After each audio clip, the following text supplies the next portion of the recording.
الحمد لله حمدا كثيرا طيبا مباركا فيه كما يحب ربنا ويرضاه. أشهد أن لا إله إلا الله وحده لا شريك له وأشهد أن محمدا عبده ورسوله لا نبي بعده. قال ربنا سبحانه وتعالى يا أيها الذين آمنوا اتقوا الله وقولوا قولا سديدا يصلح لكم أعمالكم ويغفر لكم ذنوبكم ومن يطع الله ورسوله فقد فاز فوزا عظيما. أما بعد. Baik, Alhamdulillah di sore ini insyaallah kita akan lanjutkan kembali pembahasan kitab Syarh Sunnah. Kita pakai syarah atau penjelasan dari Syekh Dr. atau Al-Ustadz Dr. Abdul Razak bin Abdul Muhsin Al-Abbad hafizahumallahu ta'ala. Dan masih pembahasan tentang bagaimana ulama-ulama Syafi'i itu benar-benar memiliki perhatian yang besar terhadap beberapa pembahasan akidah. Terkhusus kemarin kita sebutkan bagaimana celaan Imam Syafi'i rahimahullahu ta'ala kepada ilmu kalam. Maka nasihat saya untuk semuanya agar tidak mendekati ilmu kalam. Ya, ini salah satu dari cabang dari ilmu filsafat. Ya, ilmu filsafat. Kemudian digabungkan dengan beberapa kajian-kajian keislaman. Kemudian jadilah dia sebuah fan tersendiri yang dikenal dengan ilmu kalam. Nas'alullah salamah wal afiyah. Baik. Kemudian kita masuk kepada ucapan Syekhul Islam Ibnu Taimiyah rahimahullahu taala. Wa yaqulu Syekhul Islam. Jadi kalau disebutkan Syekhul Islam, maka yang dimaksud adalah Syekhul Islam Ibnu Taimiyah. Ya, Syekhul Islam Ibnu Taimiyah. Karena Syekhul Islam itu banyak ya, bukan cuma satu orang. Tetapi ketika tidak disebutkan namanya, siapa yang dimaksud Syekhul Islam, maka kita sudah bisa pastikan bahwa ini yang dimaksud adalah Syekhul Islam Ibnu Taimiyah. Baik, jadi Syekhul Islam Ibnu Taimiyah menyebutkan di dalam kitabnya Majmu'ul Fatawa di jilid yang kelima halaman 261, kata beliau rahimahullah, "May yatakallam fillahi wa asma'i wa sifatih bima yukhaliful kitab wa sunnata fa huwa minal khaidina fil ayatillahi bil batil." Baik. Jadi beliau mengatakan siapa yang berbicara tentang Allah, jadi berbicara tentang Allah, ya, membahas tentang Allah, dan siapa yang membahas tentang nama-nama Allah, membahas tentang sifat-sifat Allah. Ini semua perkara-perkara gaib, di mana seorang tidak akan mungkin mengetahui hakikat Allah Subhanahu wa taala, hakikat dari asma dan sifatnya, kecuali kembali kepada Al-Quran dan sunnah Nabi alaihi salatu wassalam. Maka siapa yang berbicara dan membahas tentang Allah, tentang asma wa sifatnya, ya, dengan sesuatu yang menyelisihi Al-Quran dan sunnah, maka dia termasuk al-khaidina fi ayatillahi bil batil. Orang-orang yang berdalam-dalam, ya, orang-orang yang berdalam-dalam tentang ayat-ayat Allah Subhanahu wa taala dengan kebatilan. Sebagaimana Allah sebutkan dalam surah Al-Muddathir ketika orang yang masuk ke dalam neraka ditanya, "Masalah kekum fi saqar?" Salah satu yang mereka lakukan, jadi kenapa kamu masuk kepada neraka saqar? Maka salah satu dari jawaban mereka, wa kunna nakhudhu ma'al khaidin. Dan kami ini termasuk dari orang-orang yang banyak berbicara tentang agama Allah dengan kebatilan. Ya, bersama dengan orang-orang yang membicarakannya. Baik.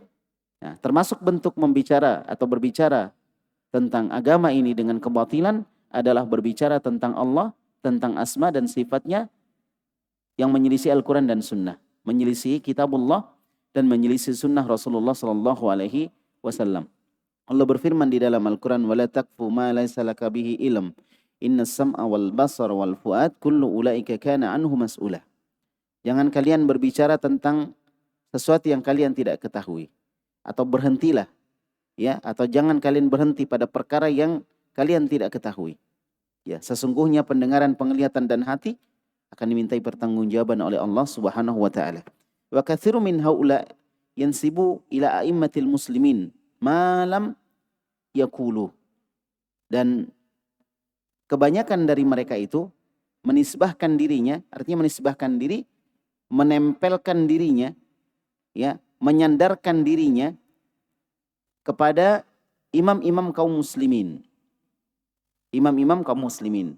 Dari perkara-perkara yang imam-imam tersebut tidak pernah mengucapkannya. Jadi contohnya gini, ada sebuah ucapan, kemudian seorang mengatakan ini ucapannya Imam Ahmad, atau ini ucapannya Imam Syafi'i. Padahal Imam Syafi'i tidak pernah bilang begitu. Imam Syafi'i tidak pernah bilang begitu.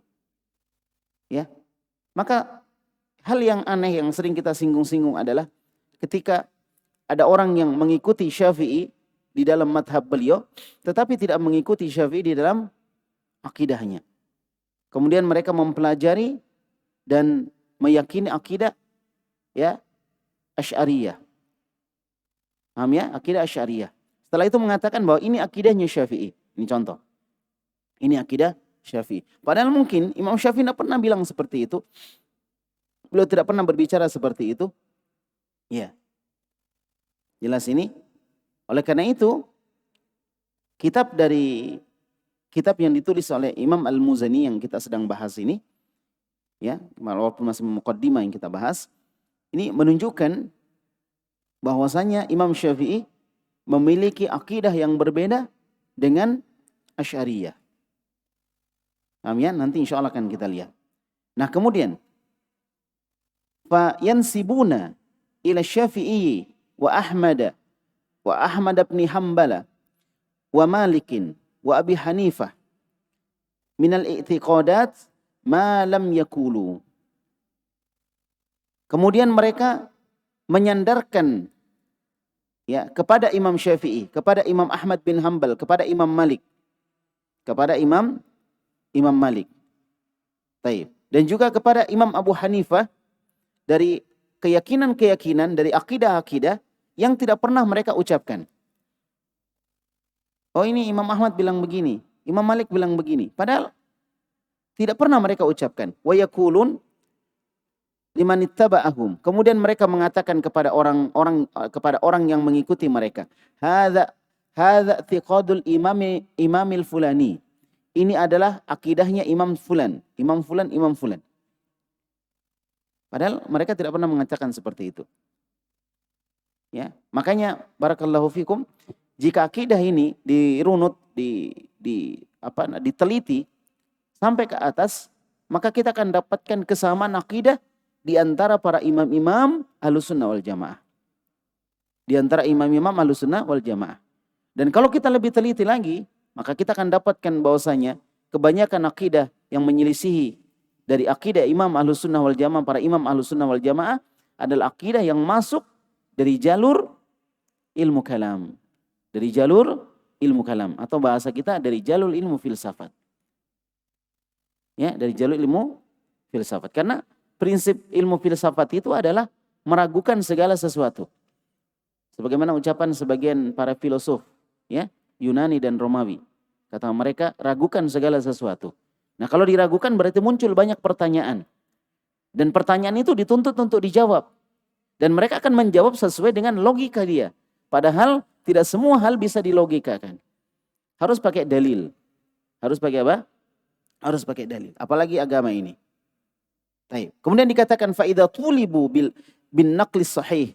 Kalau mereka dituntut untuk menunjukkan penukilan yang sahih dari ucapan mereka itu, ya, anil a'immah tabayyana kadzibuhum. Kalau mereka dituntut untuk menunjukkan penukilan yang sahih dari para imam-imam itu, maka akan nampak jelaslah kedustaan mereka. Jadi kita bisa mengetahui sebuah akidah ini keliru kalau kita mempelajari buku-buku para ulama secara langsung dari ulama-ulama salaf. Jangan mengatakan, nah, ini madhabnya, ini akidah bagi orang yang bermadhab Syafi'i. Kemudian kita langsung percaya. Tidak. Kita harus lihat langsung bagaimana ucapan-ucapan Imam Syafi'i. Ya, kalau misalnya kita tidak dapatkan dari ucapan Imam Syafi'i, kita bisa melihat langsung dari ucapan siapa? Para murid-murid mereka. Di antaranya adalah siapa? Imam Al-Muzani, ya, rahimahullahu taala. Imam Al-Muzani rahimahullahu taala. Baik, ini jelas ya. Jadi apa poin dari ucapan Syekhul Islam Ibnu Taimiyah? Poin dari ucapan Syekhul Islam Ibnu Taimiyah yang pertama, bahwa hendaklah setiap muslim mengembalikan akidah mereka kepada Al-Quran dan Sunnah. Itu poin pertama. Hendaklah setiap muslim mengembalikan akidah mereka kepada Al-Quran dan Sunnah. Apa maksudnya? Maksudnya, kalau ada keyakinan kita tidak didukung oleh Al-Quran, tidak didukung oleh Sunnah, tinggalkan keyakinan tersebut. Ya, yang berkaitan dengan Allah Subhanahu wa taala. Kemudian yang kedua, ya, bahwasanya seorang muslim hendaklah mereka tidak langsung menerima sebuah ucapan kecuali mereka menelitinya terdahulu, mengecek terdahulu. Apalagi kalau disandarkan kepada Nabi alaihissalam. Nabi bersabda di dalam hadis yang diriwayatkan oleh Imam Bukhari dan Imam Muslim dan yang lainnya, dan hadisnya mutawatir, kata Nabi alaihissalam, "Man kadzaba alayya muta'ammidan falyatabawwaq maq'adahu minan nar." Siapa yang berdusta atas nama saya, hendaklah dia siapkan tempat duduknya di dalam neraka. Ini menunjukkan kita perlu cek and recheck. Ya ayyuhalladzina amanu in ja'akum fasikum binaba'in, lanjutannya, fatabayyanu. Wahai orang-orang yang beriman, kalau datang kepada kalian sebuah berita, ya, dari orang fasik, fatabayyanu. Maka cek and recheck dulu, diperjelas dulu beritanya, benar atau tidak. Apalagi berita berkaitan dengan masalah agama, terkhusus berkaitan dengan masalah apa? Masalah akidah. Nggak boleh kita langsung ambil tanpa kita melihat, oh ini benar nggak? Oh ini ucapan Imam Ahmad loh. Jangan langsung diterima, cek dulu. Imam Ahmad pernah bilang begitu atau tidak? Kalau misalnya kita tidak bisa, kita tanya kepada guru kita. Nanti ustadz kita, guru kita yang ngecek langsung. Jelas ya? Jadi pentingnya apa di sini? Pentingnya kita seorang muslim itu hidup ilmiah. Kalau ada berita, dia kembalikan. Antusibu qaumam bijahala, ya. Nanti kamu akan menimpakan seseorang itu dengan ketidaktahuan kamu. Ini kaitannya dengan tuduhan kepada seseorang. Apalagi ini kaitannya tuduhan kepada Allah Subhanahu wa taala. Fatusbihu ala ma fa'altum nadimin. Maka kamu akan menjadi orang yang menyesal nanti. Baik, kemudian selanjutnya, paling tidak dua ya poin yang kita bisa ambil pelajaran di sini. Wa yaqulu Syekhul Islam aidha. Dan juga Syekhul Islam mengatakan, ya, beliau juga mengatakan di dalam kitabnya Al-Istiqamah. Jilid yang pertama halaman 15. Kata Syekhul Islam, Asy-Syafi'i min a'dhamin nasi dhamman li ahlil kalam.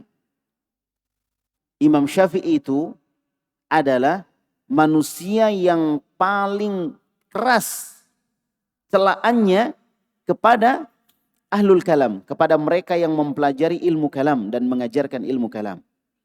Beliau ini orang yang paling tegas. Jangan bilang kalau mau gampangan ikut aja Imam Syafi'i. Enggak, Imam Syafi'i itu orangnya tegas. Orangnya tegas. Dia adalah orang yang paling keras terhadap ahlul kalam. Wali ahli tagbir. Dan ahli tagbir. Tagbir ini kalau kalau kita istilahkan mungkin seperti orang-orang yang main sufi ya. Orang-orang yang main genderang gitu ya. Apa istilahnya itu? Menabuh-nabuh kayak duf ya.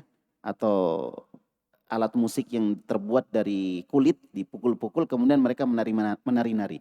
Ya kayak yang dilakukan oleh orang-orang sufi. Nah itu Imam Syafi'i keras terhadap orang seperti itu. Nahyan an dzalik. Kerasnya beliau dalam rangka untuk melarang hal tersebut supaya orang tidak mengikuti, supaya murid-murid beliau tidak mengikuti, supaya pengikut beliau tidak mengikuti. Supaya kaum muslimin yang mungkin semadhab dengan beliau tidak mengikuti. Maka beliau sangat keras terhadap ilmu kalam. Ya, ilmu kalam. Wa ja'lan lahu minal bid'ah. Minal bid'ah al-kharijah anis sunnah. Baik. Dan sebagai bentuk beliau menghindarkan sikap beliau ya terhadap bid'ah yang keluar dari sunnah. Thumma inna katsiran min ashabihi. Namun kemudian banyak dari pengikut Imam Syafi'i ya akasul amra hatta ja'alul kalama alladhi dhammahu Syafi'iyyu wa sunnatu wa usuluddini alladhi yajibu i'tiqaduhu wa muwalatu ahlihi. Nah, ini jadi kebalikan nih kata beliau. Jadi kata Syekhul Islam Ibnu Taimiyah, kemudian banyak dari pengikut Imam Syafi'i yang melakukan sebaliknya. Mereka menyelisihi perkara ya dari apa yang Imam Syafi'i bersikap tegas terhadap perkara tersebut. Sampai mereka menjadikan ilmu kalam yang dicela oleh Imam Syafi'i itu sebagai sunnah. Nah, ini dipelajari. Dipelajari ilmu kalam. Padahal ilmu kalam ini benar-benar kelihatan bagaimana ilmu kalam itu merusak. Ya. Dan orang-orang yang ahli dalam ilmu kalam, anggaplah seperti Abul Ma'ali Al-Juwaini, itu luar biasa penyesalan beliau terhadap ilmu kalam. Ya, terhadap ilmu kalam. Beliau belajar ilmu kalam, kemudian beliau sangat menyesal. Dan tokoh-tokoh ilmu kalam yang belajar ilmu kalam, itu mereka menyesal dengan belajar ilmu kalam. Bahkan ada sebagian mereka mengatakan, lebih senang kembali kepada akidahnya orang awam.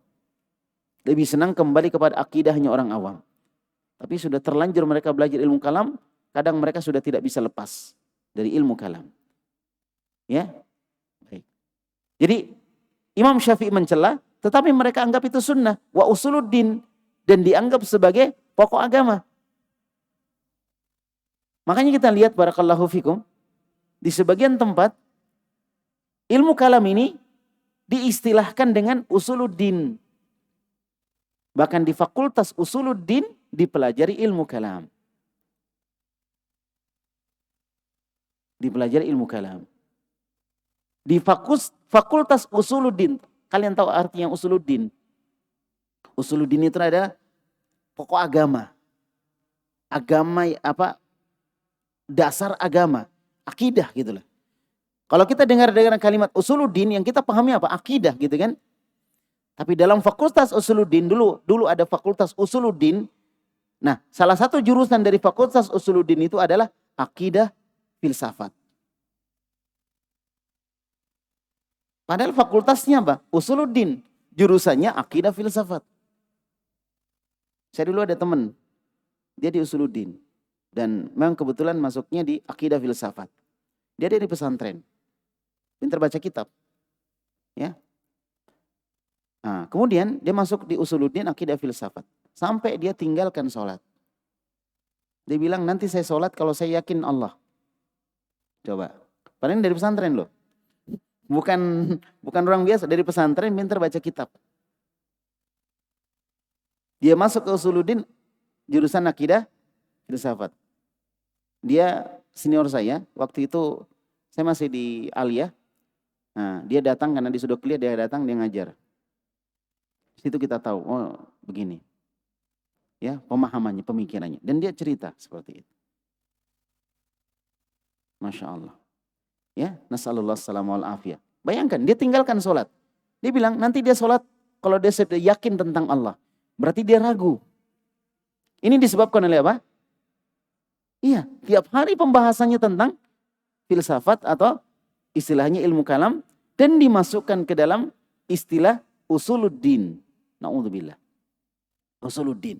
Padahal usuluddin itu ilmu yang sangat mulia. Karena dia berkaitan dengan Allah. Karena ilmu itu kemuliaan sebuah ilmu dilihat dari apa yang dipelajari. Usuluddin yang dipelajari adalah mempelajari tentang Allah. Mempelajari tentang akidah, tentang tauhid. Maka kita katakan ilmu usuluddin termasuk ilmu yang paling utama. Karena melihat apa yang dipelajari. Tapi ternyata menjadi tidak bernilai ketika di dalamnya masuk ilmu filsafat. Di dalamnya masuk ilmu filsafat. Jadi coba, kata ini benar ucapan Syekhul Islam Ibnu Taimiyah.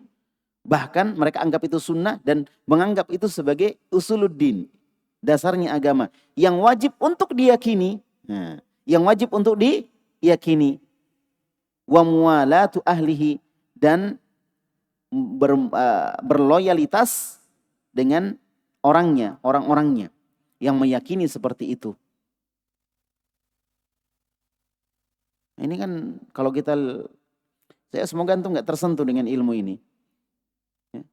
Kalau orang bersentuhan dengan ilmu ini, Allah itu jadi meragukan. Benar ya, Allah itu jadi meragukan. Karena semua ditanyakan. Semua ditanyakan.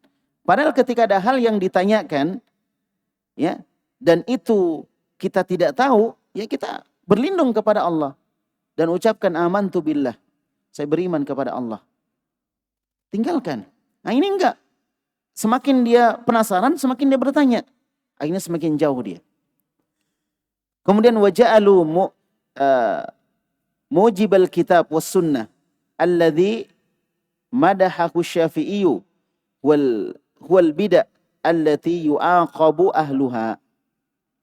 Ya, kemudian mereka menjadikan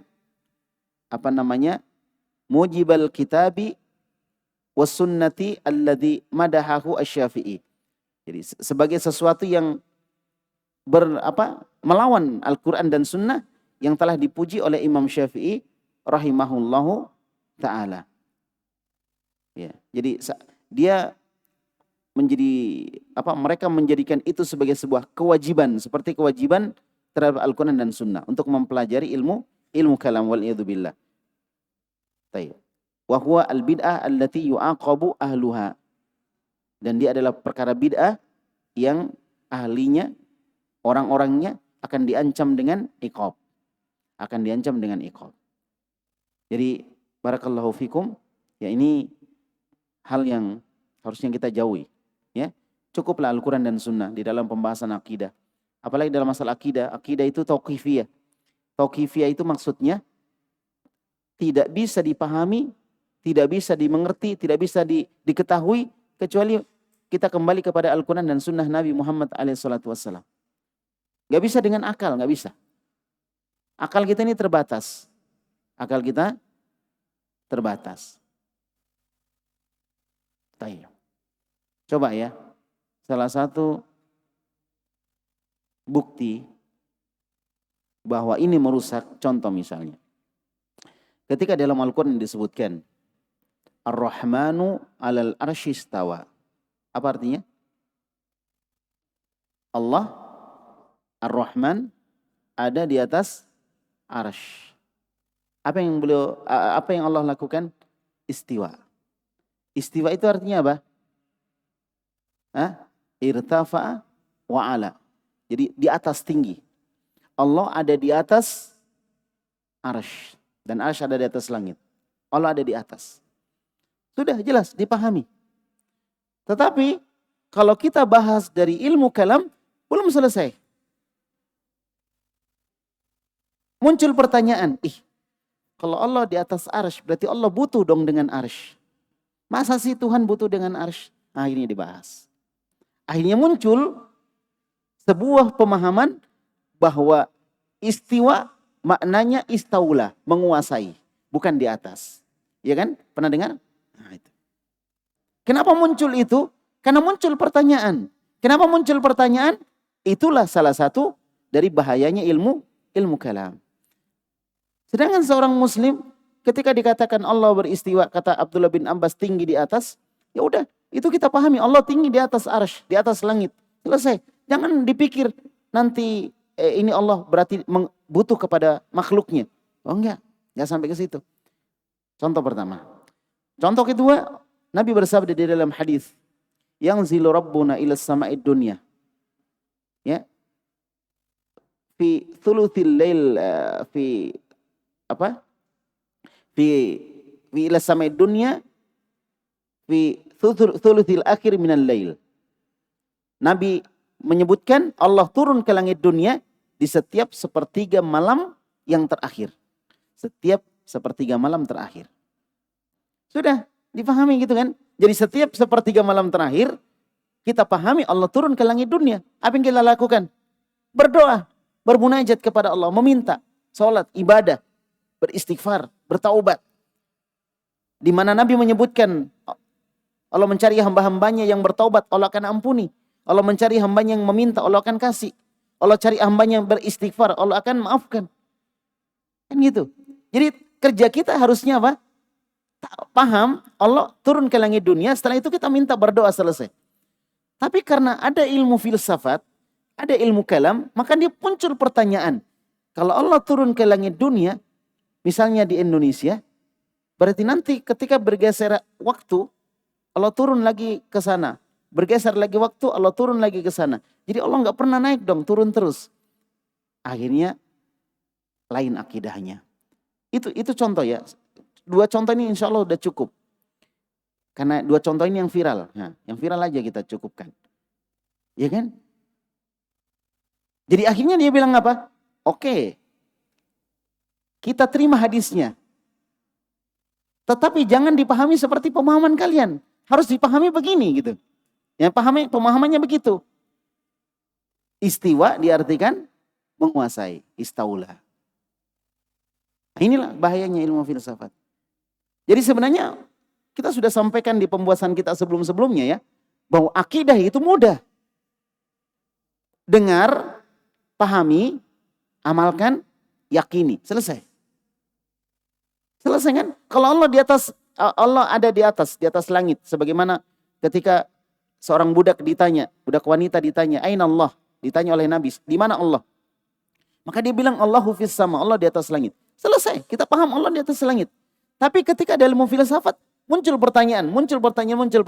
Akhirnya akidah ini menyimpang. Apa menyimpang? Padahal bisa dipahami. Paham ya bahayanya ilmu filsafat? Jadi orang belajar ilmu filsafat itu atau ilmu kalam itu akan selalu bertanya. Karena memang prinsipnya ragukan segala sesuatu. Prinsipnya ragukan segala sesuatu.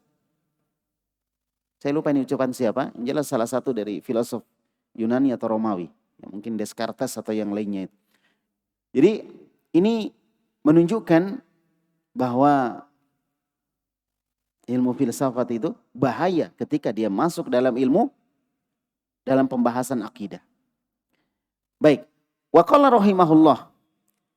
Kemudian berkata rahimahullah. Ini masih ucapan Syekhul Islam Ibnu Taimiyah. Beliau sebutkan ya di dalam kitabnya Minhajus Sunnah. Ya. Berkata rahimahullah, berkata Syekhul Islam, wa kadzalika ahlul madzahib al-arba'ah wa ghairuha. Demikian pula orang-orang yang mengikuti 4 madhab dan yang lainnya. La siyama wa katsirun minhum qad talabbasa bi ba'dil maqalatil usuliyah. Terutama banyak di antara mereka yang tersamarkan.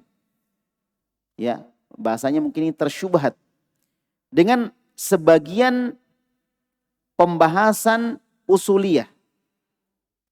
Pembahasan ilmu usul. Ya. Wa khalata hadza bihadza. Sehingga dia mencampur baurkan antara pembahasan ilmu usul dengan pembahasan akidah. Pembahasan apa? Akidah. Kalau dalam pembahasan fikih itu akan muncul banyak pertanyaan. Kalau akidah tidak, harusnya kita sudah terima. Sami'na wa ata'na. Kalau pembahasan fikih mungkin akan banyak muncul pertanyaan. Nah ini kemudian, ya makanya di sebagian pembahasan ilmu usul, itu ada di dalamnya pembahasan atau ada di dalamnya masuk beberapa unsur ilmu filsafat. Ya, ada di dalamnya masuk pembahasan ilmu filsafat. Karena ilmu usul itu pembahasan ilmu bahasa. Ilmu bahasa kan banyak apa? Akan banyak pertanyaan. Baik. Kemudian disebutkan fal hambaliyu wasyafi'iyu wal malikiyu yakhlitu bimadhhabi Malikin wa Syafi'i wa Ahmad syai'an min usul Asy'ariyah ya was Salimiyah wa ghairi dzalik. Contohnya Hambali, pengikut Imam Ahmad bin Hambal, wasyafi'i, pengikut Imam Syafi'i, wal Maliki, pengikut Imam Malik, yakhlitu bimadhabi Malik, wasyafi'i wa Ahmad, syai'an min usul Asy'ariyah, wassalimiyah, wa ghairi dhalik. Bercampur di dalam madhab Imam Malik, madhab Imam Syafi'i, madhab Imam Ahmad, beberapa perkara dari perkara usul pokok pemahaman Asy'ariyah. Pokok pemahaman Asy'ariyah. Ya. Demikian pula pokok pemahaman As-Salimiyah dan yang lainnya. Wa yudhifuhu ila madhhabi Malik. Kemudian dia menyandarkan itu kepada madhabnya Imam Malik. Jadi gini, Asy'ariyah, ya, ini kan di belakang muncul. Imam Malik, Imam Syafi'i dan seterusnya itu kan duluan. Kemudian di belakang ada orang menyusun ilmu usul fikih misalnya, atau usul fikih. Dalam ilmu usul tersebut masuk pemahaman-pemahaman Asy'ari. Pemahaman Asy'ariyah masuk di dalamnya. Bercampur dengan pembahasan ilmu fikih. Kemudian yang mengajar mengatakan ini adalah madhabnya Imam Syafi'i, atau madhabnya Imam Malik, atau madhabnya Imam Ahmad. Padahal mereka tidak pernah mengatakan seperti itu. Mereka tidak pernah mengatakan seperti itu. Ini kata Syekhul Islam Ibnu Taimiyah. Wa kadzalika al-Hanafi, demikian pula Imam Abu Hanifah atau pengikut Imam Abu Hanifah. Ya. Taib. Yakhlitu bimadhabi Abi Hanifah syai'an min usulil Mu'tazilah. Masuk dalam pembahasan usul dari madhabnya Abu Hanifah sesuatu dari pokok pemahaman Mu'tazilah. Wal Karomiyah, dan juga Karomiyah. Karomiyah ini asal dari Asy'ariyah. Karomiyah itu sebuah madhab akidah Murji'ah. Jadi Karomiyah ini sebuah madhab akidah Murji'ah yang tumbuh di kalangan orang-orang yang bermadhab Hanafi. Bermadhab Hanafi. Jadi di kalangan madhab Hanafi, ya. Jadi kalau misalnya gini, kalau kita sekarang bilang saya bermadhab Syafi'i, saya bermadhab Syafi'i, akidah saya apa? Asy'ariyah, gitu kan? Atau Maturidiyah. Tapi kalau Hanafi enggak, saya bermadhab Hanafi, akidah saya Karomiyah. Gitu. Jadi Karomiyah ini adalah sebuah madhab akidah Murji'ah yang tumbuh di kalangan orang-orang bermadhab Hanafi. Dan ini berkembang di dunia Islam, di bagian dunia timur dan bagian tengah. Ya, khususnya di wilayah Iran. Di wilayah mana? Iran. Ya, sejak abad ke-9 hingga abad ke-13 berkembang madhab Hanafi yang kemudian akidahnya akidah Karomiyah. Karomiyah. Baik. Dan kenapa disebut Karomiyah? Karena dinisbahkan kepada seorang yang bernama Muhammad bin Karrom yang meninggal tahun 896. Ya, meninggal tahun 896. Baik. Sudah ya? Nah, barakallahu fikum. Nah, wal kullabiyah. Demikian pula kullabiyah. Wa yudhifuhu ila madhabi Abi Hanifah.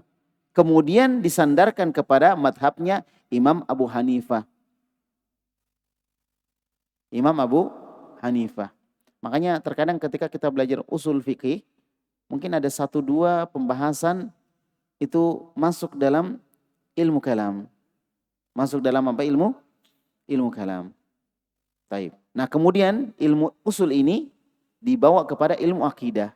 Akhirnya ilmu akidah pun bercampur dengan ilmu kalam. Ya. Oleh karena itu cara yang terbaik di dalam mempelajari agama adalah menguatkan, mengokohkan dasar pemahaman kita dan ilmu kita tentang Al-Quran dan sunnah Nabi Muhammad SAW. Dan semua dikembalikan kepada Al-Quran dan sunnah. Allah berfirman, فَإِن تَنَازَأْتُمْ فِي شَيْءٍ فَرُدُّهُ إِلَى اللَّهِ وَالرَّسُولِ. Kalau kalian berbeda pendapat tentang satu masalah, kembalikan kepada Allah dan kembalikan kepada Rasul. Itu cara kita berakidah.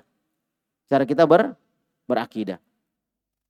Baik. Makanya terjadinya perbedaan dalam masalah akidah ketika masuk di dalamnya ilmu filsafat. Muncullah Jahmiyah. Ya. Muncullah Jahmiyah. Baik. Muncullah Murji'ah. Muncullah Syiah. Muncullah Mu'tazilah. Ya kan? Muncul Asy'ariyah, Maturidiyah. Ini kenapa beda-beda semua ini? Padahal ini akidah, pembahasan akidah. Paham ya? Jadi seperti Mu'tazilah itu pembahasan akidah, bukan pembahasan fikih. Pembahasan akidah. Murji'ah, Maturidiyah, ya, Jahmiyah, itu kan pembahasan akidah. Kenapa bisa akidah pun ada tahap-tahap sendiri-sendiri? Dan contoh misalnya Mu'tazilah. Mu'tazilah muncul dari protesnya Wasil bin Atha kepada gurunya Al-Hasan Al-Basri. Ketika Al-Hasan Al-Basri sedang mengajar di Masjid Jami yang ada di Basrah, salah satu murid beliau adalah Wasil bin Atha. Ini enggak setuju dengan gurunya tentang masalah akidah. Karena dia enggak setuju, dia bikin halaqah sendiri. Menyempal. Maka disebutlah Mu'tazilah. Mu'tazilah artinya i'tizal. Dia menyempal. Memisahkan diri. Muncul akidah itu. Yang harusnya akidah ini sama. Akidah sama. Sebagaimana akidahnya para nabi. Akidahnya para rasul. Akidah Nabi kita Muhammad SAW. Harusnya sama. Tidak beda-beda. Ya, tidak beda-beda. Di kalangan para sahabat, biasa terjadi perbedaan sudut pandang dari pembahasan fikih. Ya kan? Kadang mereka berdiskusi. Tapi kalau masalah akidah, sepakat semuanya. Tidak ada perbedaan pendapat di kalangan mereka dalam masalah akidah. Walaupun ada sangat sedikit sekali. Ya, contoh misalnya ditiupnya sangkakala. Itu berapa kali? 2 kali atau 3 kali? Ya, itu hal yang tidak ada masalah. Perbedaan seperti itu. Baik ya, barakallahu fikum. Nah, kemudian waqala aidan rahimahullah juga Syekhul Islam Ibnu Taimiyah di dalam kitab Majmu'ul Fatawa jilid yang ketiga halaman 185 beliau juga mengatakan fi siyaqi dzikrihi lil munadharah allati hadatsat lahu ma'al mutakallimin bima yata'allaqu bi kitabihi al-aqidah al-wasitiyah. Ya. Taib. Jadi Syekhul Islam juga mengatakan ketika beliau berdebat, ya, atau ketika beliau menyebutkan tentang perdebatan yang terjadi, ya, antara dia dengan al-mutakallimin, orang-orang ahli kalam, terhadap hal yang berkaitan dengan kitab Al-Aqidah Al-Wasitiyah. Ini salah satu kitab beliau. Dan ini luar biasa, kitab ini ditulis 1 kali duduk oleh beliau. Rahimahullahu ta'ala. Beliau mengatakan, ma min imamin illa waqadin tasaba ilaihi aqwamun hum minhum bari'un. Tidak ada seorang imam pun kecuali sekelompok orang menisbahkan diri kepada imam tersebut, sedangkan imam tersebut berlepas diri dari mereka. Berlepas diri dari mereka. Coba lihat. Di masa Abdullah bin Umar misalnya. Kita melangkah ke sahabat dulu. Abdullah bin Umar. Disebutkan di dalam Sahih Muslim. Ada 2 orang dari Basrah datang kepada Abdullah bin Umar. Untuk melaksanakan haji dan umrah sekaligus mereka ingin ketemu dengan Abdullah bin Umar. Ketemu dengan seorang sahabat. Dan Allah menakdirkan mereka ketemu dengan Abdullah ibnu Umar. Mereka menceritakan bahwa di Basrah itu ada orang yang tidak percaya dengan takdir. Namanya Ma'bad al-Juhani. Tidak percaya dengan takdir. Jelas ya? Jadi dia yakini nanti Allah tahu takdir itu kalau sudah terjadi. Itu terjadi di masa Abdullah bin Umar, masih hidup sahabat. Ya, ini di masa tabi'in berarti. Masih hidup sahabat. Maka dua orang ini tanya kepada Abdullah bin Umar. Maka inilah asal dari hadis Jibril ya, di situ. Jadi kalau kita baca hadis Jibril, asbabul wurudnya atau apa ya? Bukan juga asbabul wurud, karena ini sudah ada. Jadi hadis Jibril itu kalau disebutkan kisahnya, itu ketika ada dua orang datang kepada Abdullah bin Umar. Menceritakan ada orang yang tidak percaya dengan takdir. Katanya, saya percaya dengan takdir, tapi takdir katanya terjadi, Allah tahu setelah terjadi. Maka Abdullah bin Umar mengatakan apa? Ya, idza lakitum haula fa akhbirhum anni Abdullah bin Umar bariun minhum wa hum bura'un minni. Kalau kamu ketemu dengan mereka, sampaikan kepada mereka, orang-orang yang tidak percaya dengan takdir ini di Basrah, bahwa saya Abdullah bin Umar berlepas diri dari mereka, dan mereka juga berlepas diri dari saya. Coba. Mungkin orang-orang menyangka bahwa itu ucapan sahabat, karena dia seorang tabi'in. Padahal dia ucapannya Ma'bad al-Juhani, ucapan pendapatnya sendiri. Ya mungkin orang pahamnya para sahabat. Maka dua orang tabi'in ini ketemu langsung dengan Abdullah bin Umar. Dan Abdullah bin Umar jelaskan, takdir itu ada. Sebelum terjadi Allah sudah tahu itu takdir. Jadi Abdullah bin Umar mengatakan, saya berlepas diri dari mereka, mereka berlepas diri dari saya. Dan seandainya mereka menginfakkan emas sebesar gunung Uhud, maka Allah tidak akan terima sampai mereka hatta yu'minu bil qadar, sampai mereka beriman dengan takdir. Gitu. Itu kata Abdullah bin Umar. Berlepas diri mereka. Jelas ya? Para sahabat berlepas diri. Abdullah bin Umar berlepas diri dari mereka ini. Orang-orang ini. Nah, ini saya sampaikan supaya kita paham nih ucapannya siapa? Syekhul Islam Ibnu Taimiyah. Jadi kata beliau, mamin imamin illa qad intasaba ilaihi aqwamun huwa minhum bariun. Jadi tidak ada seorang imam kecuali ada sekelompok orang yang menisbahkan diri kepada imam tersebut, sedangkan imam itu berlepas diri dari orang itu. Atau mungkin bahasa kita begini, ada orang yang mengaku bermadhab tertentu, tetapi imam madhabnya tidak mengakui orang ini. Nah kita di Indonesia kan banyak madhab Syafi'i. Kalau bermadhab Syafi'i, ikutilah Imam Syafi'i. Kalau benar-benar bermadhab Syafi'i. Banyak dari ucapan-ucapan Imam Syafi'i, pendapat Imam Syafi'i, dalam masalah fikih saja, banyak yang kita tidak tahu. Akhirnya campur-campur itu, katanya nggak boleh campur-campur madhab. Padahal dalam kenyataannya mereka campur-campur madhab. Imam Syafi'i itu tegas loh, benar. Beliau itu tegas. Dalam masalah menutup aurat bagi wanita, tegas beliau. Sampai beliau sebutkan kan, ya, bahwasanya hukuman orang yang berbicara tentang ilmu kalam itu dipukul dengan pelepah korma, kemudian diarak keliling. Kemudian dikatakan inilah hukuman orang yang menentang Allah dan Rasulnya. Coba, sekeras itu Imam Syafi'i. Baik ya. Jadi mereka berlepas diri. Kita mengaku, saya bermadhab Syafi'i. Padahal nanti di akhirat Imam Syafi'i berlepas diri. Saya bermadhab Maliki. Padahal Imam Malik nanti berlepas diri. Makanya barakallahu fikum, kalau ingin misalnya kita bermadhab Syafi'i, ikuti akidahnya Imam Syafi'i juga. Jangan cuma fikihnya, akidahnya juga diikuti. Supaya kita benar-benar mengikuti Imam Syafi'i. Ya, supaya kita juga mengikuti Imam Syafi'i. Baik, makanya kita pelajari ini buku. Syarhus Sunnah. Loh, ini kan bukan Imam Syafi'i yang bilang, iya ini muridnya. Nah muridnya dapat dari mana? Dari gurunya kan? Dia dapat dari gurunya. Kemudian, qad intasaba ila malikin unasun malikun bari'un minhum. Terkadang ada orang yang menisbahkan diri kepada Imam Malik dan Imam Malik pun berlepas diri dari orang itu. Dia menisbahkan diri kepada Imam Malik tapi Imam Malik berlepas diri. Wantasaba ila Syafi'i unasun wa huwa bari'un minhum.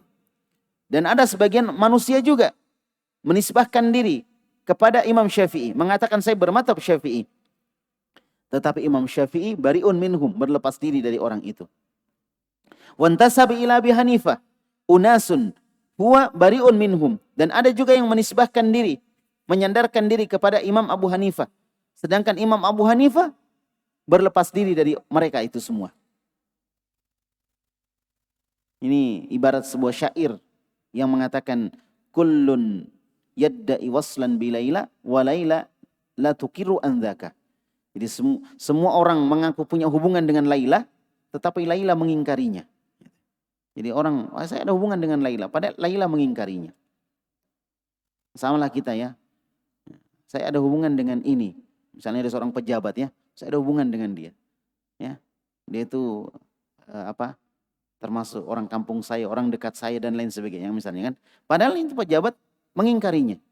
Saya nggak kenal. Tanya, oh Pak, Bapak kenal ini si Fulan? Oh enggak, saya nggak kenal. Gitu. Jadi dia mengingkari gitu. Kita sok akrab sama orang mengatakan itu dekat dengan saya. Padahal jauh. Ya, dia mengingkarinya. Nah seperti itulah. Orang-orang yang kadang mengaku bermadzhab ini, tapi imam madhabnya mengingkarinya. Berlepas diri darinya. Taib. Wantasaba ila Isa alaihissalam unasun wa huwa minhum bari'un. Dan ada juga yang menisbahkan diri kepada Nabi Isa. Tapi Nabi Isa mengingkarinya. Nah ini ucapan dari Syekhul Islam Ibnu Taimiyah di dalam kitabnya Majmu'ul Fatawa. Di dalam kitabnya Majmu'ul Fatawa. Ini bagus nih konten-konten begini diterjemahkan ya, di-share. Ya, diterjemahkan, ditulis, di-share. Ini supaya kita tahu gitu, ucapan-ucapan indah dari para ulama kita. Wa fi ma taqaddam bayanun zahirun anna mujarradal intisab wahdahu la yakfi. Dari apa yang sudah dijelaskan sebelumnya, ada penjelasan yang sangat jelas bahwasanya sekedar kita menisbahkan diri kepada seseorang itu tidak cukup. Kita mengatakan salafi, kita mengatakan sunni, kita mengatakan apa lagi? Athari misalnya. Itu enggak cukup. Ya, bal la budda minal muwafaqah al-haqiqiyyati lima kana alaihi al-Imam Syafi'i wa ghairuhu min a'immatid din. Tetapi harus seseorang memiliki kesesuaian secara hakiki terhadap apa yang Imam Syafi'i dan imam yang lainnya berada di atasnya. Jadi kalau kita mengatakan saya bermadzhab Syafi'i, misalnya saya bermadzhab Syafi'i, maka kita harus mengikuti Imam Syafi'i. Ya, tentunya bukan yang salahnya, yang benarnya. Kalau salah ditinggalkan. Yang benarnya. Saya bermadzhab Syafi'i, berarti ikuti Imam Syafi'i. Bukan cuma sekedar dalam masalah ibadah, bukan sekedar dalam masalah fikih, tapi juga dalam masalah akidah. Jangan cuma kita semangat mempelajari mazhab Syafi'i dari sisi akidah, tapi kita juga mempelajari mazhab Syafi'i dari sisi ibadah, tetapi kita juga mempelajari mazhab Syafi'i dari sisi akidah. Kan aneh. Saya ikuti mazhabnya Imam Syafi'i, tapi akidahnya tidak. Kan aneh. Kenapa? Dengan Imam Syafi'i. Apakah akidah Imam Syafi'i keliru? Apakah akidahnya Imam Syafi'i keliru? Kan begitu. Kalau tidak keliru, kenapa ditinggalkan? Kenapa tidak diikuti? Kenapa harus mengikuti akidah orang-orang yang menisbahkan diri kepada Syafi'i dan dia lahir ataupun hidup di masa yang jauh setelah Imam Syafi'i? Kenapa enggak langsung ngambil akidah dari Imam Syafi'i? Apakah Imam Syafi'i keliru? Kalau nggak keliru, oh enggak, Imam Syafi'i benar. Loh kenapa nggak diikuti akidahnya kalau dia benar? Kenapa harus ditinggalkan? Kalau kita tinggalkan, kita anggap berarti akidahnya Imam Syafi'i bermasalah. Kan gitu ya. Kalau dia bilang, oh enggak, akidah Imam Syafi'i enggak bermasalah. Kalau enggak bermasalah, ikuti. Kenapa harus ditinggalkan? Gitu. Jelas ya? Baik. Seperti itu. Dan kita akan lihat nanti ketika kita membaca buku tulisan Imam Al-Muzani, kita akan dapatkan, oh kok sama ya dengan Imam Ahmad? Kok sama ya dengan misalnya Imam Al-Barbahari yang punya juga Syarhus Sunnah? Kok sama ya dengan imam-imam akidah yang menulis buku-buku akidah yang lain? Ya memang sama akidah mereka. Akidah mereka sama. Mereka tidak terlalu berbicara tentang masalah akidah. Tidak terlalu detail menjelaskan sesuai dengan akal mereka. Beda pada pembahasan tentang fikih. Beda pada pembahasan tentang fikih. Kemudian beliau mengatakan, Syekh Abdul Razak mengatakan, hafizahullah, wa hadhihi ba'dun nukul an a'yanin min ulama Syafi'iyah. Inilah sebagian penukilan dari tokoh-tokoh ulama Syafi'i. Alladzi intadabul ilaja hadhil mushkilah. Ya. Di mana ucapan-ucapan tersebut itu akan menyembuhkan, menyelesaikan masalah ini. Wahya al-intisabu lil imam Syafi'i. Ya, al-intisab ila imam Syafi'i rahimahullah fil ibadat wal furu' dunal aqaid wal usul. Dunal aqaid wal usul. Baik. Apa muskilah yang dimaksud? Yaitu menyandarkan diri kepada Imam Syafi'i dalam masalah ibadah, dalam masalah ilmu furu', ilmu usul, ya, usul fikih misalnya. Tetapi tidak menyandarkan diri kepada Imam Syafi'i dalam masalah akidah dan usuluddin, pokok-pokok agama. Ini masalah, makanya saya katakan tadi ini masalah, ini muskilah. Ini masalah. Jadi termasuk masalah itu, kok bisa kamu ambil ilmu dari Imam Syafi'i cuma sebatas ilmu ibadah saja?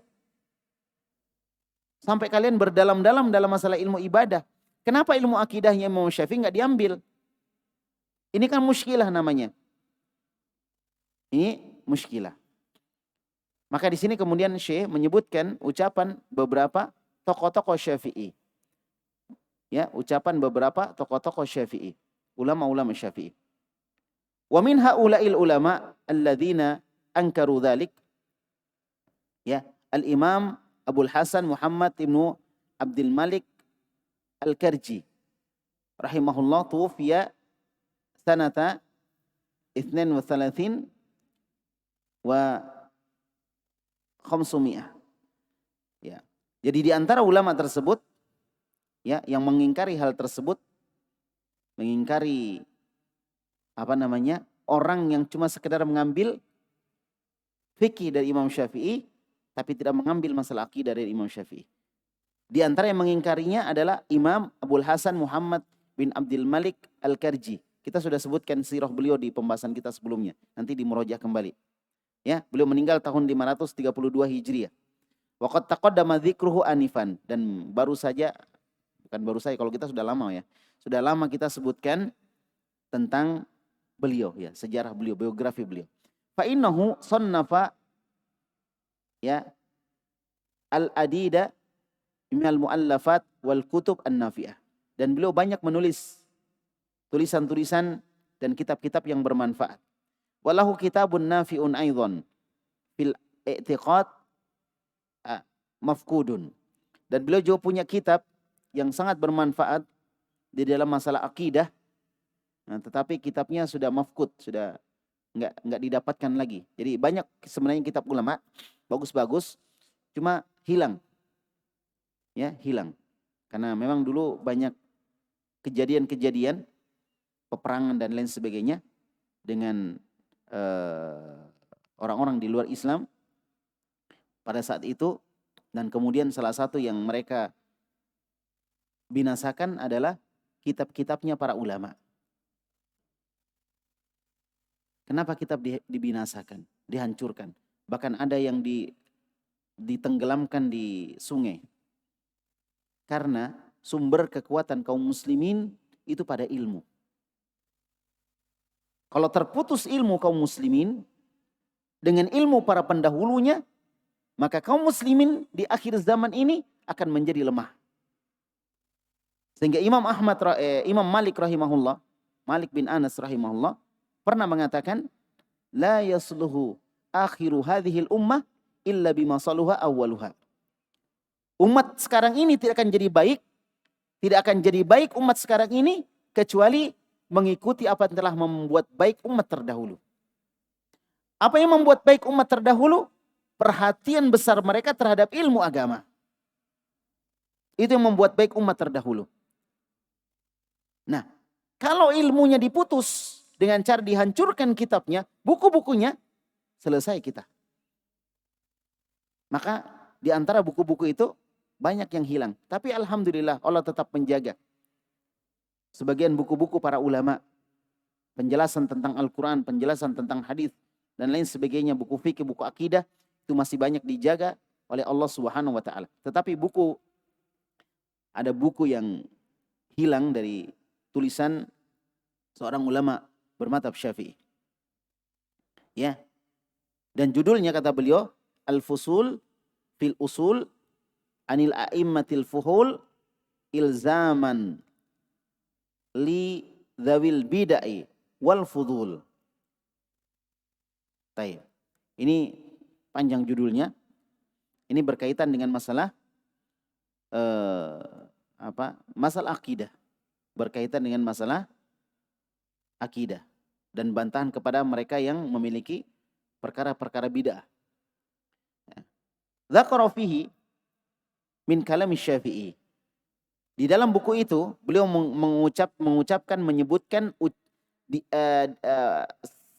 salah satu dari ucapan Imam Syafi'i. Wa Malik, dan juga ucapan Imam Malik, wa Thawri, dan ucapan Imam Al-Thawri, wa Ahmad bin Hanbal, dan ucapan Ahmad bin Hanbal, wal Bukhari, ucapan Imam Al-Bukhari, Sahibus Sahih, ya, pemilik kitab Sahih Bukhari. Sufyan bin Uyainah juga mengucapkan atau menyampaikan ucapan Sufyan bin Uyainah, Abdullah bin Mubarak Al-Auza'i, Imam Al-Auza'i, wal Laits bin Sa'ad, wa Ishaq bin Rahawai, ya, dan Ishaq bin Rahawai, fi usulis sunnah ma yu'rafu bihi i'tiqaduhum. Jadi beliau menukil ucapan banyak ulama sebelum beliau, subhanallah. Ini ulama Syafi'i. Ini ulama Syafi'i menukil ucapan banyak ulama sebelum beliau. Coba perhatikan di sini, beliau bukan cuma menukil ucapan Imam Syafi'i. Beliau juga menukil ucapan Imam Malik, Imam Ats-Tsauri, Imam Ahmad bin Hanbal. Nah, apa faedah yang bisa kita ambil di sini? Bahwa ulama-ulama terdahulu tidak memfokuskan diri pada satu madhab, walaupun mereka adalah orang yang bermadhab dengan madhab tertentu. Paham ya? Jadi Al-Imam Abul Hasan Muhammad bin Abdul Malik Al-Karji ini seorang ulama Syafi'i. Tetapi beliau menukil ucapan Imam Ahmad, beliau menukil ucapan Imam Malik. Ini bantahan kepada orang yang mengatakan bahwa kita harus bermadhab satu madhab saja, dan tidak boleh kita mengambil pendapat dari madhab yang lain. Ini bantahannya. Karena Imam Muhammad bin Abdul Karji ini, Asy-Syafi'i, meninggal tahun 532 Hijriah ini, menukil ucapan para ulama-ulama sebelumnya. Di mana ulama-ulama tersebut bukan ulama bermadhab Syafi'i. Seperti Imam Ahmad, Imam Malik, jelas. Tapi kan Imam Malik, Imam Ahmad, Imam Syafi'i dekat. Imam Malik itu gurunya Imam Syafi'i. Imam Ahmad belajar kepada Imam Syafi'i. Walaupun Imam Syafi'i juga belajar kepada Imam Ahmad dalam ilmu hadis. Ya, dalam ilmu hadis. Tetapi dalam masalah usul, dalam masalah fikih, dalam masalah kaidah-kaidah, Imam Ahmad juga belajar kepada Imam Syafi'i. Jadi mereka adalah orang-orang dekat, tetapi berbeda madhab. Berbeda apa? Madhab, berbeda pandangan. Berbeda pandangan. Pertanyaan saya, kalau Imam Syafi'i misalnya, belajar kepada siapa Imam Syafi'i? Imam siapa? Imam Malik. Kira-kira apakah semua pendapatnya Imam Malik dia tinggalkan? Nah, Imam Syafi'i belajar kepada Imam Malik. Bahkan tidak selesai Imam Syafi'i belajar kecuali meninggalnya Imam Malik. Jadi beliau belajar sampai meninggalnya Imam Malik. Kira-kira tidak adakah pendapat Imam Malik yang diambil oleh Imam Syafi'i? Nggak mungkin. Karena, atau kalau dari sini bisa kita lihat, pemikiran Imam Syafi'i juga pasti sedikit banyaknya dipengaruhi oleh pemikiran Imam Malik karena gurunya. Sedikit banyaknya. Dan tidak mungkin, saya tinggalkan semua pendapat Imam Malik, saya punya pendapatku sendiri. Ini menunjukkan bahwa dalam mazhab Syafi'i pasti ada pemikiran Imam Malik di dalamnya. Karena Imam Malik gurunya. Makanya jangan terlalu ekstrim dalam masalah ini. Harus satu mazhab saja. Kalau sudah bermazhab Syafi'i nggak boleh ngambil dari Imam Malik, nggak boleh ngambil. Ente bilang gitu, Imam Syafi'i ngambil dari mana? Imam Syafi'i ngambil dari mana ilmu? Dari Imam Malik. Dan Imam Malik ada mazhab Maliki, gitu kan? Masa semua ilmunya Imam Malik dia tinggalkan semua?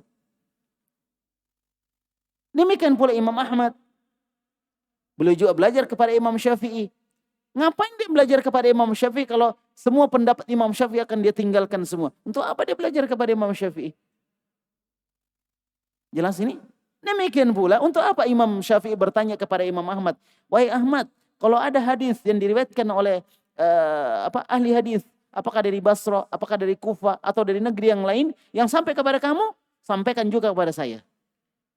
Kata Imam Syafi'i. Untuk apa dia bilang begitu kepada Imam Ahmad kalau kemudian dia pun tidak ada pendapatnya yang sama dengan pendapatnya Imam Ahmad. Ini berdekatan semua ini mereka ini. Antara guru dan murid. Dasar mereka adalah apa? Al-Quran dan Sunnah. Kalau sebuah pendapat ini cocok dengan Al-Quran dan Sunnah, maka itu yang mereka ikuti. Nah ini lagi contoh. Seorang ulama bermadzhab Syafi'i. Ya, Al-Imam Abul Hasan Muhammad bin Abdul Malik Al-Karji rahimahullahu ta'ala. Di dalam bukunya Al-Fusul, beliau nukil siapa? Ucapannya Imam Syafi'i, ucapannya Imam Malik, ucapannya Imam Ats-Tsauri. Kalau Imam Ats-Tsauri mau bikin mazhab bisa. Ya kan? Karena levelnya memang level Imam Syafi'i.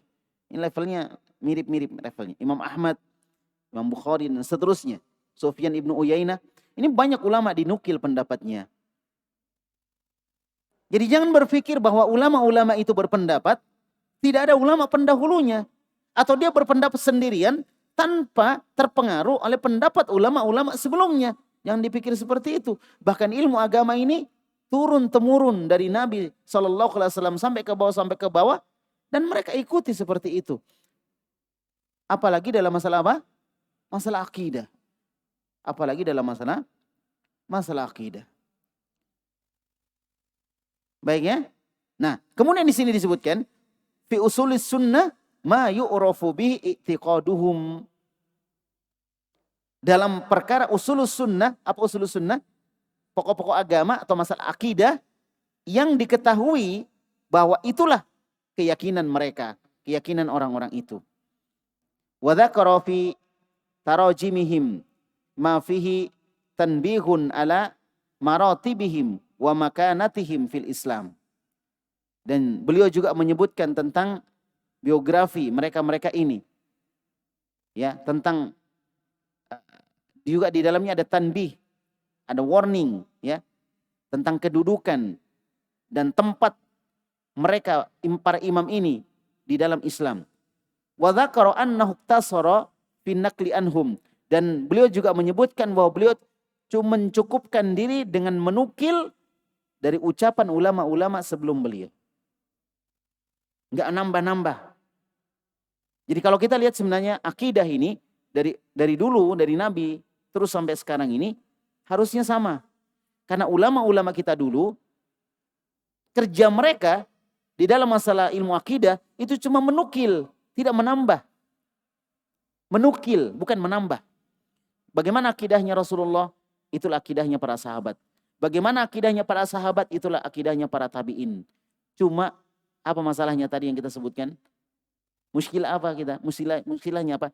Ketika ilmu filsafat Yunani dan Romawi diterjemahkan ke dalam bahasa Arab, kemudian dipelajari oleh sebagian para ulama, lalu mereka terpengaruh dengan konsep filsafat. Jelas ya? Yang kita kenal kemudian dengan ilmu kalam. Itu sebenarnya masalahnya. Kalau itu enggak ada, enggak diikuti, akidah kita akan sama semua. Akan sama semua. Akidah enggak akan diperdebatkan. Sebagaimana kita lihat di buku-buku akidah, banyak perdebatan akidah di dalamnya. Dan memang harus itu yang dilakukan untuk membantah orang-orang yang akidahnya menyimpang. Harusnya tidak begitu. Kita sisa terima saja. Dan kita yakini selesai. Tapi karena banyaknya yang masuk pemahaman-pemahaman kekeliruan. Dan pemahaman ini muncul dari mana? Dari pertanyaan. Yang tidak pernah selesai itu pertanyaan. Dijawab begini, ada lagi pertanyaan begini. Dijawab begini. Tidak mungkin kita bisa menjawab pertanyaan-pertanyaan tersebut. Karena ini berkaitan dengan haknya Allah. Dengan keadaan Allah yang kita tidak tahu. Kecuali kalau Allah memberitahu kepada kita. Atau Nabi Muhammad SAW menceritakan kepada kita. Baru kita tahu. Akhirnya banyak pemikiran-pemikiran orang. Jadi menurut saya, menurut hemat saya masuk ke dalamnya. Tanpa ada dasar dari Al-Quran dan Sunnah. Akhirnya akidah jadi macam-macam. Nah, karena munculnya banyak pemahaman keliru itu, muncullah istilah Ahlus Sunnah wal Jamaah. Itulah ceritanya sehingga muncul Ahlus Sunnah wal Jamaah karena banyaknya pemahaman-pemahaman keliru tersebar di mana-mana. Kalau nggak ada itu, nggak perlu. Kita cukup bilang Muslim, cukup. Kenapa di zaman sahabat orang cuma bilang Muslim? Nggak bilang kamu Ahlus Sunnah atau bukan? Nggak ada seperti itu. Dia bilang Muslim, kenapa? Hah? Karena akidahnya satu. Belum masuk tuh ilmu filsafat apa semua, nggak masuk. Nah ketika masuk, orang jadi ragu dengan Tuhannya sendiri. Sebagaimana saya ceritakan tadi ya. Itu terjadi, itu benar-benar saya dengar sendiri gitu kan. Dari dia. Itu terjadi. Subhanallah. Ya. Nah, itu karena ilmu filsafat. Itu karena ilmu filsafat. Maka jangan tambah lagi. Jangan menambah keruwetan itu dengan pemahaman kita sok berpikir tentang masalah akidah. Sok ilmiah. Malah tidak ilmiah. Ilmiah itu artinya ilmiah dari kata al-ilmu. Berarti dasarnya harusnya ilmu. Al-Quran dan Sunnah. Bukan dari pikiran kita. Ya, sekarang seorang berbicara tentang masalah akidah. Dijelaskan sendiri, pemahaman sendiri. Main cocok logi lagi. La haula wala quwata illa billah. Tambah berantakan akidah ini. Maka tugas kita sekarang adalah mempelajari bagaimana akidah salafus saleh. Akidah orang-orang terdahulu. Barakallahu fikum. Ya. Nah kemudian wa dzakara an nuqtasara fi naqli anhum duna ghairihim. Jadi beliau mengatakan bahwa beliau mencukupkan diri menukil dari mereka dan bukan dari selain mereka. Ya menukil dari orang-orang tadi, orang-orang hebatnya kaum muslimin. Li'annahum hum al-muqtada bihim. Karena mereka adalah orang-orang yang dijadikan panutan. Nah itu. Kenapa kita nukil dari para sahabat, dari para tabi'in? Mereka adalah orang-orang panutan. Kenapa kita nukil dari ulama-ulama Ahlus Sunnah? Karena mereka adalah panutan. Dari sisi mana mereka sebagai panutan? Kekuatan mereka, kekokohan mereka di dalam memegang sunnah.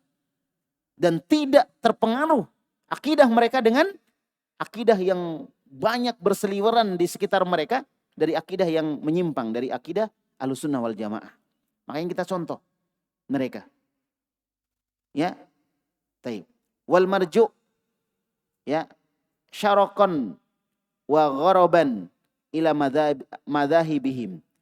Dan juga mereka ini menjadi rujukan di timur dan di barat kepada madhab kepada madhab mereka. Ya, madhab mereka. Nah, kemudian wa dzakara al-Allamatul Karji, Al-Karji mengatakan wajhan akhar, ya dia sebutkan sisi yang lain, li sabab iktisarihi fi babil i'tiqadi ala haula'il a'immatil ladzi taqaddama dzikruhu.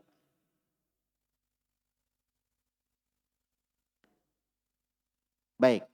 Al-Karji mengatakan sisi yang lain bahwasanya dia mencukupkan diri, sisi yang lain kenapa dia mencukupkan diri dengan ucapan-ucapan para ulama sebelumnya dari ulama Ahlussunnah di dalam masalah akidah, ya atas imam-imam Ahlussunnah yang ada itu, ya. Faqala beliau mengatakan wa wajhun salisun, sisi yang ketiga kata beliau, labudda min ayyun an nubayyina fihi fanakul. Maka saya harus atau kami harus menjelaskan beberapa perkara.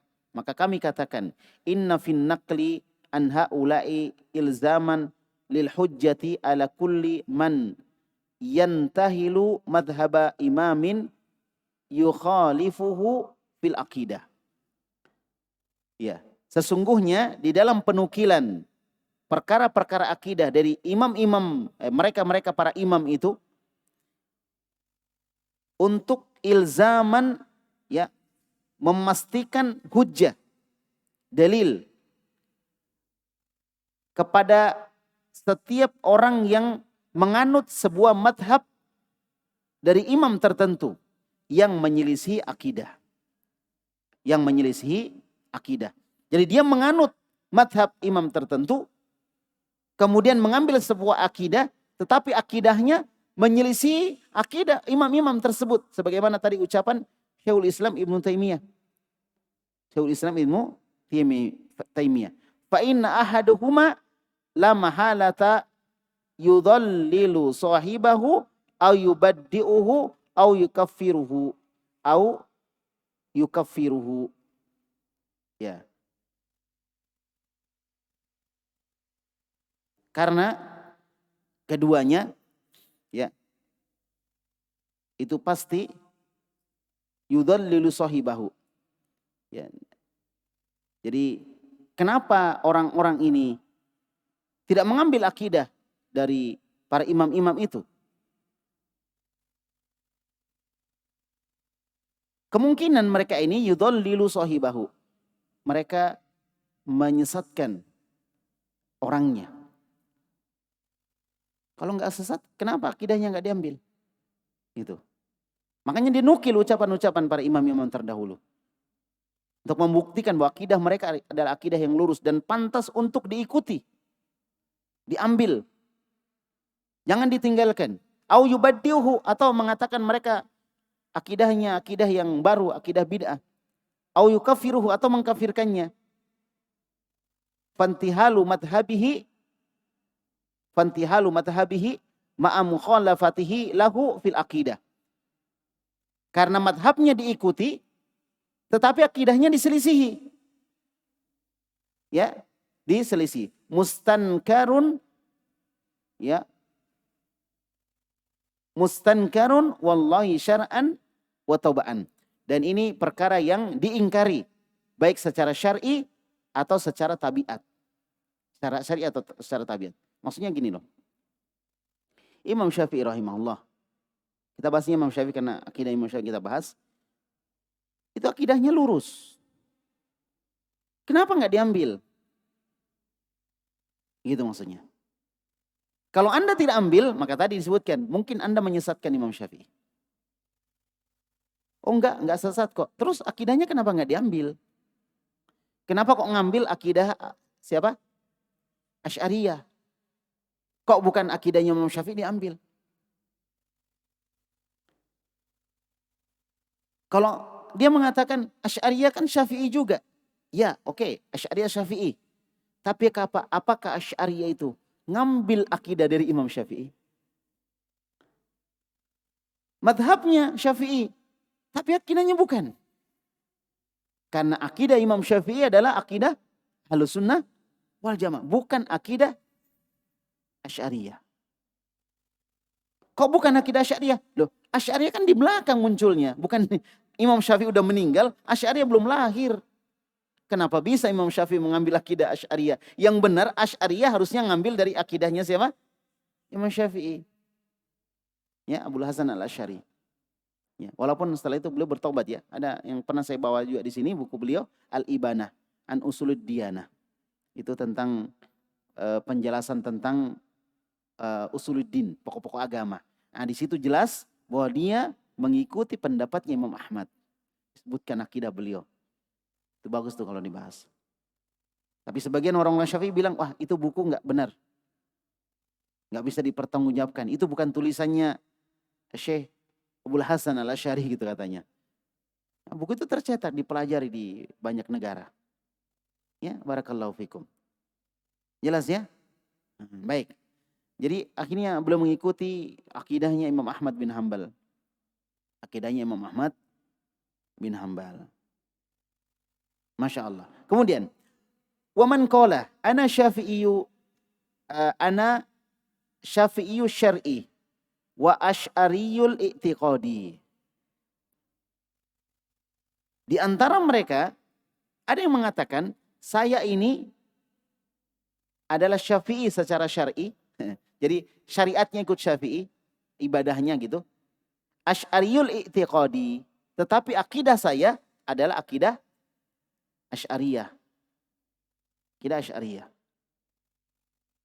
Qulna lahu, maka kita katakan kepada orang itu, hadza minal a'dad. Hadza minal a'dad. Ini hal yang kontradiktif, bertolak belakang.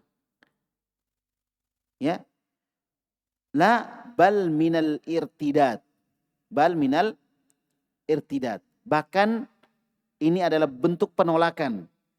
It lam yakun Syafi'iyyu asy'ariyal i'tiqad.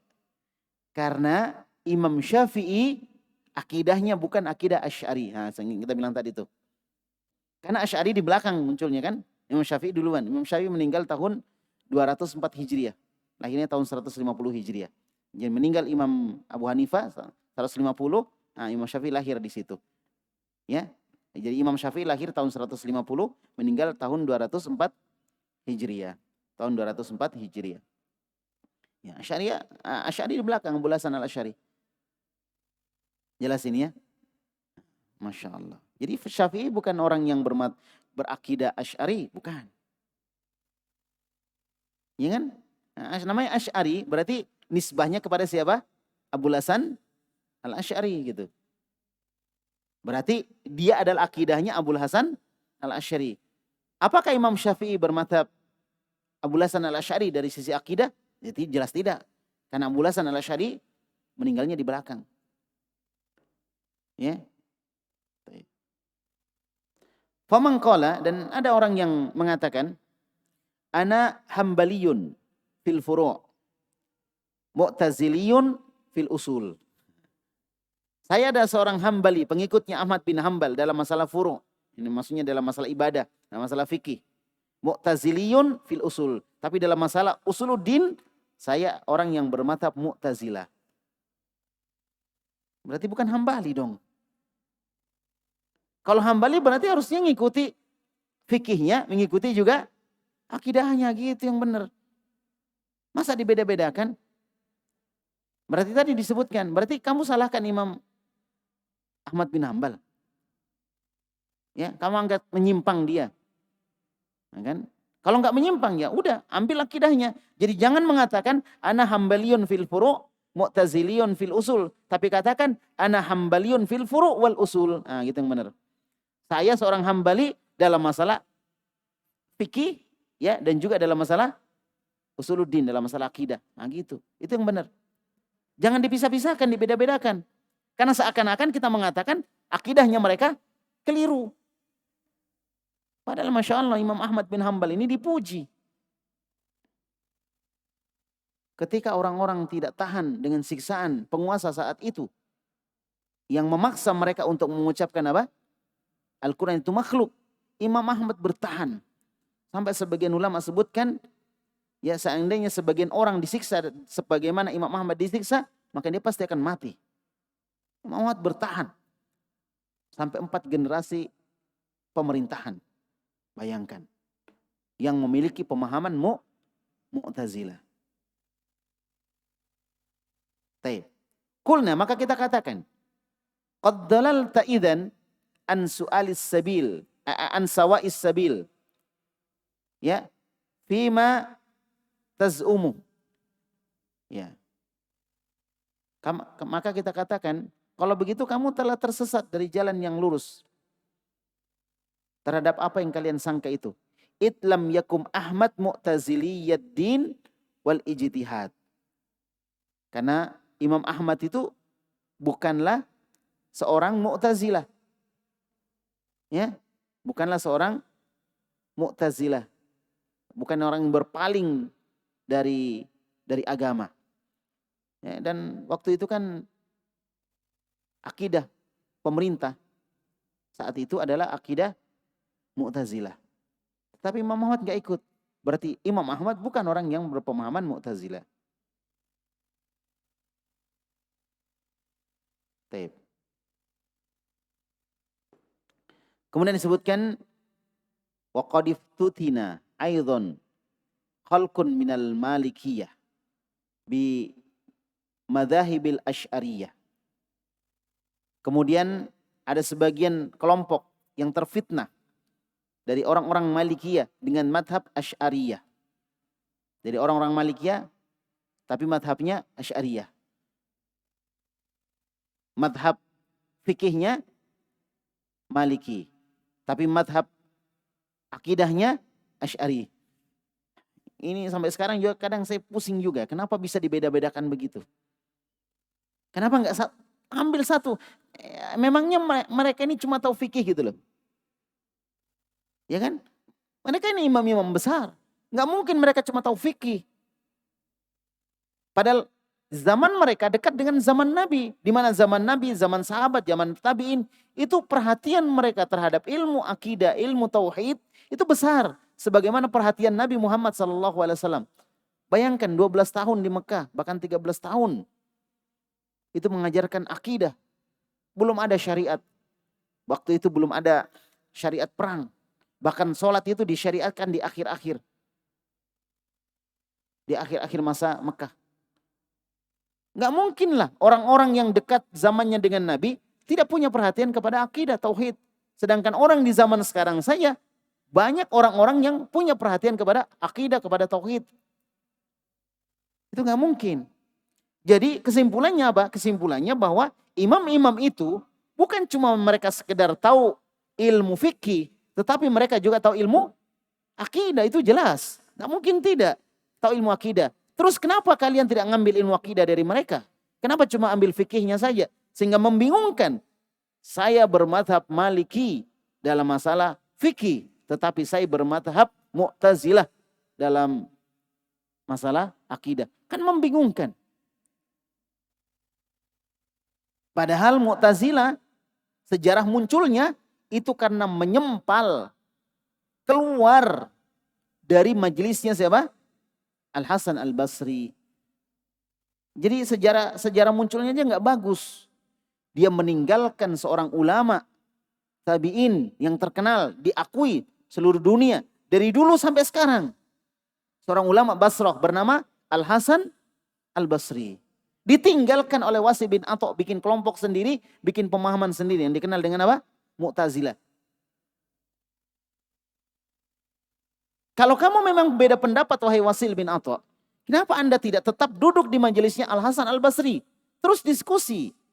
Dan Al-Hasan Al-Basri seorang ulama, tidak mungkin dia berbicara cuma berdasarkan akal. Beliau berbicara berdasarkan sunnah. Karena beliau ada seorang tabi'in yang terkenal. Berarti Wasil bin Atha dikalahkan oleh siapa? Al-Hasan Al-Basri, jelas. Termasuk juga dikalahkan hujahnya dari sisi cocoknya pendapat Al-Hasan Al-Basri dengan Al-Quran dan Sunnah. Nah, biasa gitu orang kalau sudah nggak bisa menjawab Al-Quran Sunnah, mundur dia. Kenapa kamu bikin kelompok sendiri? Supaya bebas, nggak ada yang tegur. Kalau ada Al-Hasan Al-Basri kamu di depannya, kamu ditegur. Nah, kamu bikin kelompok sendiri. Jelas ya ini ya? Masya Allah. Jadi sebagian orang Malikiyah juga terfitnah.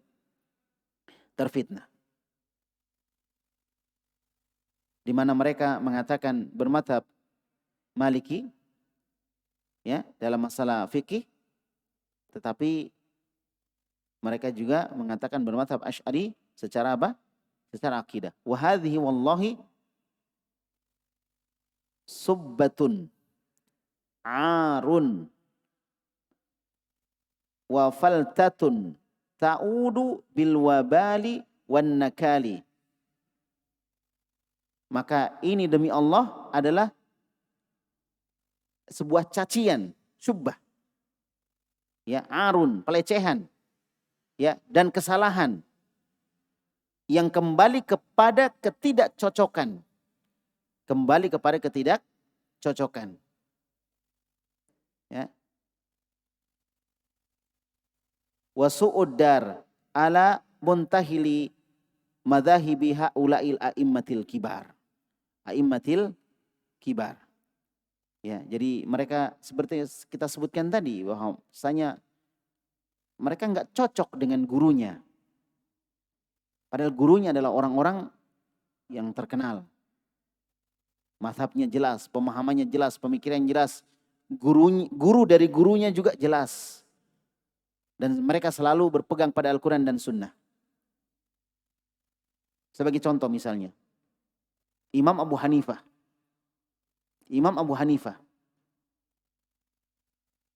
Beliau mengatakan, idza shahhal hadis fa huwa madhhabi. Kalau hadis sahih, itu pendapat saya, itu mazhab saya. Jadi guru-guru ini memang pegangannya kepada Al-Quran dan Sunnah. Ya.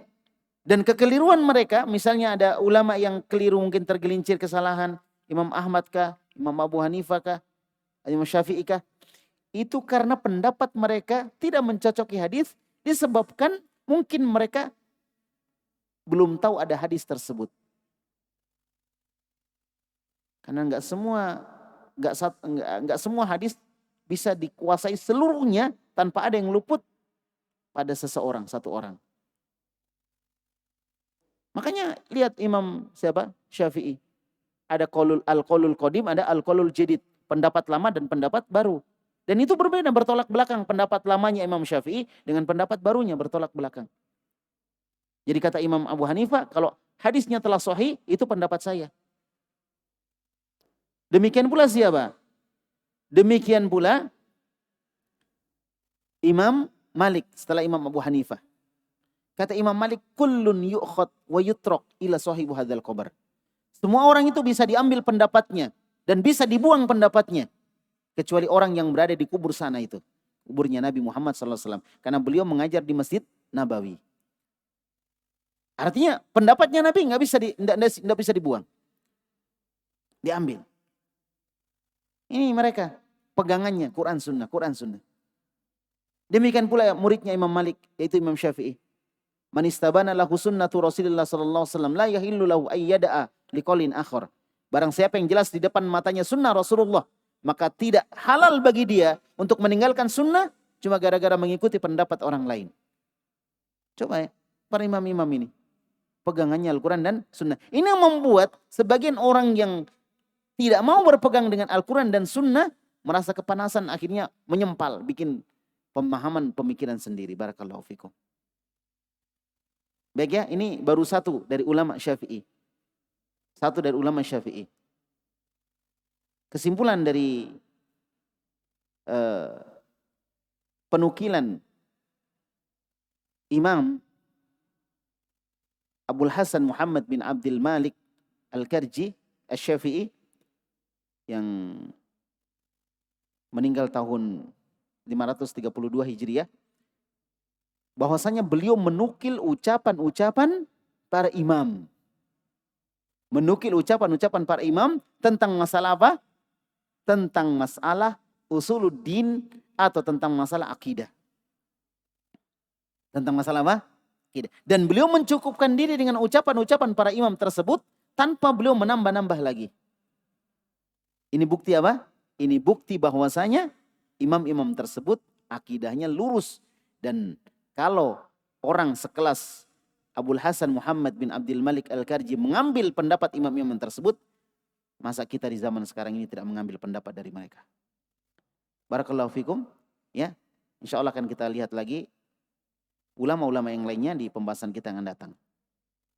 Subhanakallahumma bihamdik asyhadu an la ilaha illa anta astaghfiruka wa atubu ilaik. Wa sallallahu ala nabiyyina Muhammadin wa ala alihi wa sahbihi wasallam wa akhiru da'wana anil hamdulillahi rabbil alamin.